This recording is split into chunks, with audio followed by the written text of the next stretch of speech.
Hi friends, कैसे हैं आप। एसबीआई कार्ड के सितंबर 24 के रिजल्ट आ चुके हैं, तो चलिए उसके रिजल्ट को डिस्कस कर लेते हैं। मेरी इस कंपनी में पिछले 3 to 4 ईयर से होल्डिंग है। इसमें मैं ट्रेडिंग करता हूँ, इसमें मैं स्विंग ट्रेडिंग करता हूँ और इसमें मैं लॉन्ग टर्म इन्वेस्टमेंट भी हूँ। तो मैंने आखिर इस रिजल्ट को सुनने के बाद क्या किया है और इससे पहले के रिजल्ट को भी थोड़ा सा हम डिस्कस करेंगे। तो चलिए, मैं विजय आपका स्वागत करता हूँ आपके अपने ही चैनल वेल्थ की पाठशाला में। चलिए शुभ आरंभ करते हैं।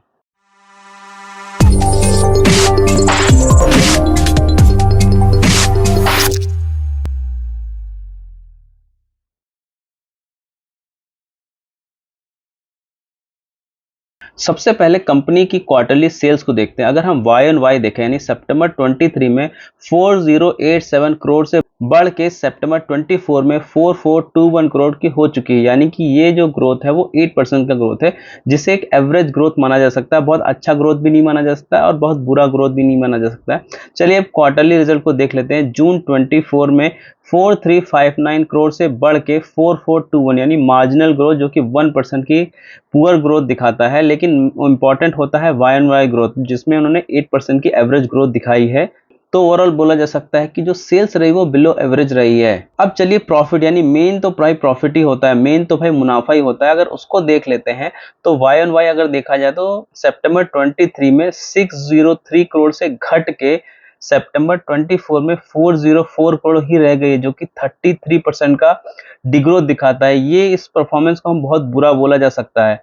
अब चलिए क्वार्टर ऑन क्वार्टर अगर हम इसके प्रॉफिट को देखते हैं तो जून 24 में 594 करोड़ से घट के सितंबर 24 में 404 करोड़ की प्रॉफिट हो चुका है। जो तो अगर सितंबर 24 के रिजल्ट को देखा जाए, चाहे सेल्स को देखे, तो वो बिलो एवरेज बोला जा सकता है। अ लिटिल ग्रोथ दिखाई उन्हें वाई ऑन वाई और बहुत एकदम फ्लैट ग्रोथ दिखाई है क्वार्टर ऑन क्वार्टर। लेकिन अगर प्रॉफिट देखा जाए, जो कि बहुत ही बुरा परफॉर्मेंस इस कंपनी ने दिखाया है, 33% की डिग्रोथ दिखाई है वाई ऑन वाई और 32% की डिग्रोथ दिखाई है क्वार्टर ऑन क्वार्टर। यानी कि हम बोल सकते हैं ओवरऑल ये रिजल्ट अच्छे नहीं रहे हैं।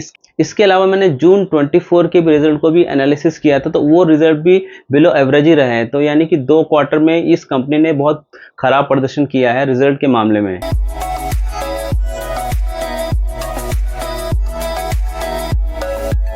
तो जैसा कि मैंने बोला कि इस कंपनी में मैं ट्रेडिंग करता हूँ, स्विंग ट्रेडिंग करता हूँ, इंट्राडे ट्रेडिंग करता हूँ और लॉन्ग टर्म के लिए भी मैं इन्वेस्टेड हूँ। लेकिन अभी मैं इस कंपनी से एग्जिट कर रहा हूँ बिकॉज मैंने देखा कि बहुत क्वार्टर से इसके रिजल्ट में कुछ ज़्यादा इंप्रूवमेंट नहीं है, तो मैं इस शेयर से एग्जिट कर रहा हूँ। अगर देखा जाए तो इस कंपनी में मैंने 3 से 3.5 साल तक इन्वेस्ट किया है और उसके बाद ओनली अराउंड 7% के प्रॉफिट में मैं निकल रहा हूँ। तो ये एक तरीके से मेरा लॉस ही देखा जाएगा। लेकिन इसके बजाय कि मैं एक जो कंपनी है, जो शेयर्स है जो नॉन परफॉर्मिंग हो, उसमें मैं लटका रहा हूँ, इससे बेहतर है कि मैं बेटर अपॉर्चुनिटी देख के नए शेयरों में इन्वेस्ट करूंगा। और जो नए शेयर रहेंगे वो आने वाले समय में आपको मैं वीडियो बना के बता दूंगा।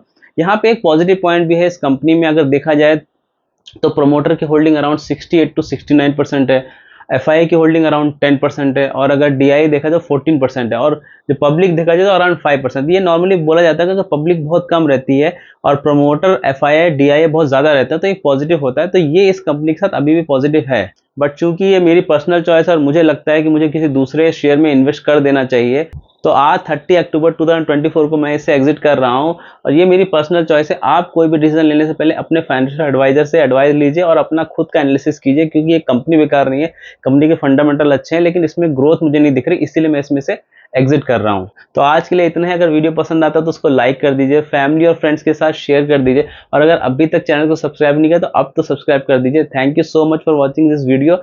Remember one thing, learning is earning. जय हिंद।